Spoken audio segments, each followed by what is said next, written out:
Nearly 9 million people across the UK are living with serious debt problems, according to a new report. The money advice service, MAS, also said very few people were making any attempt to get professional help. The problem is particularly acute in 5 English cities, where more than 40% of the population is struggling to repay debt. According to the survey, 18% of Britons, 8.8 million people, consider they have serious financial issues. MAS, which is backed with public money, said that for the first time, the survey had provided a detailed understanding of the lives of those who are in debt. The report found that 74% of those struggling with debt were unhappy. There is particular concern that very few people ask for help. Millions of people could escape their spiral of debt by accessing free advice, said Caroline Rookes, the chief executive of MAS. We know it transforms lives, and the sooner people access it, the better, to take steps to improve their life for good,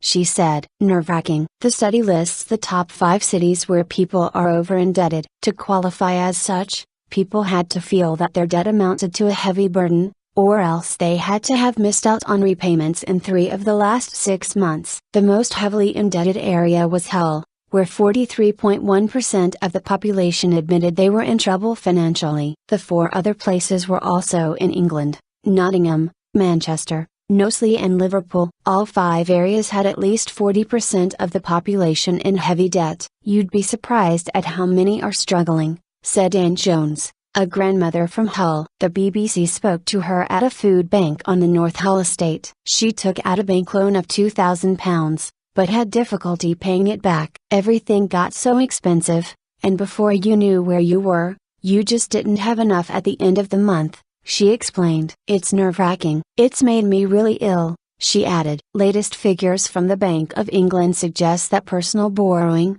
including mortgages and unsecured loans, is now at £1.43 trillion. That is the same level of borrowing that was reached during the pre-crisis peak in September 2008.